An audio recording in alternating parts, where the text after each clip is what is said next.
Hello guys, আসসালামু আলাইকুম। আশা করি আপনারা সকলেই ভালো আছেন। তো রাসেলস ভাইপার অর্থাৎ চন্দ্রপোড়া সবার মুখে কিন্তু এই নামটা পরিচিত। তো আমাদের মানিকগঞ্জ হরিরামপুর বয়রা ৯ নং ওয়ার্ডের আন্ধারমানিক দড়িকান্দি এলাকায় একটু আগে একটা রাসেলস ভাইপার পাওয়া গেছে। তো তারা কিন্তু তাড়াহুড়ো করে এটা মেরে দিয়েছে। এটা কিন্তু এখনও বাচ্চা, তো অতটা বড় হয়নি, কিছুদিন আগে হয়তো এটা জন্ম হয়েছে। তো আশা করি আপনারা সকলে সাপটাকে চিনতে পেরেছেন।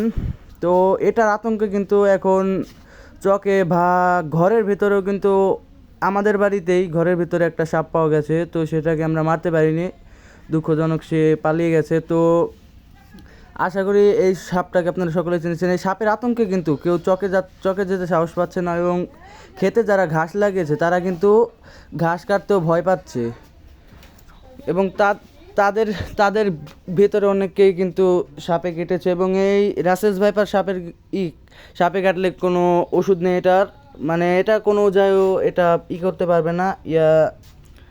আমার ভয়েসটা একটু বেঁচে যাচ্ছে, একটু অসুস্থ আমি।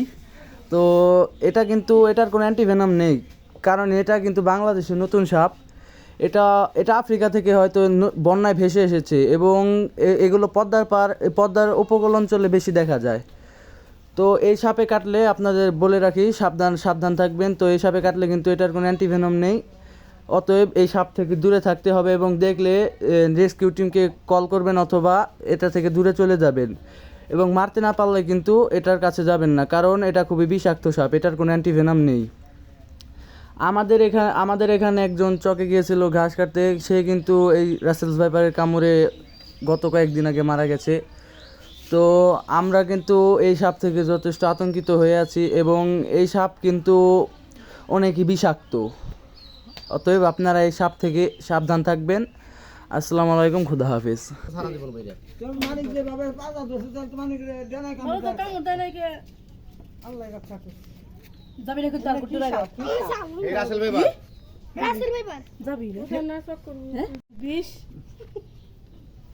প্রচুর বিষাক্ত, বাংলা বিশ্বের মধ্যে দ্বিতীয় বিষাক্ত গুলো এটা, আর প্রথম বিষাক্ত গুলো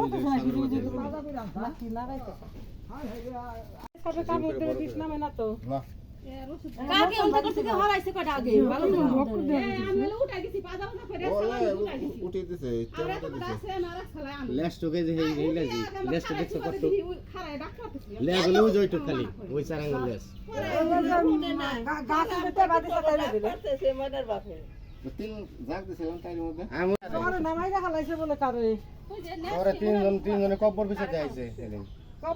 দেখাইছে তার গেছে বার সিলিমপুরের যত আউশদার সব খেতে মজা গেছে যায় নাই, কাটে নাই ডরে একজন কাটলে গাছ বলেন না লাইছে খাবলা দিছে সে তার জায়গা ওষুধের প্রশ্নটা রেখা পালবা করে আনতে বলো তো না আয় হে দেনা দেনা এটা কাম দিলে কি মনে হতো এটা কাম দিলে ভালো লাগতো না এগুলা হ্যাঁ তো মাইকেল পারো আছে এক চক চক বইরা গেছে রে ভাই বাচ্চা ডাইলগ কোন না চাইলে ওই তো এই যে এই বাচ্চাটা দিছে না, ওর বাপ মা যা আছে না, আর এখানে বাচ্চা দেওয়া অতিরিক্ত। আরে এটা নাকি বাচ্চা অনেক দেয়, ডাইরেক্ট বাচ্চা দেয় 20-25টা ডিম পারে না, ডিম নাই, ডাইরেক্ট বাচ্চা এই জাতে ডাইরেক্ট বাচ্চা দেয়।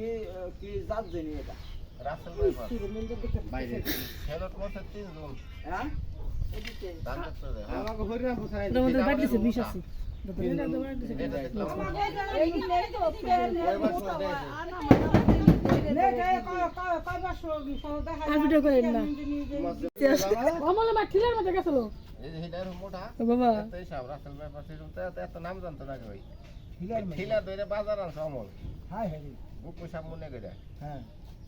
ঠিলা কাটতে দিছে বাইরে না, পুকুর করছে তাও বাইরে না, বাইরে যায় না বেশি।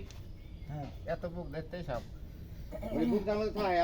কিন্তু ছোঁয়া দিলে না এমা ফিরে আসে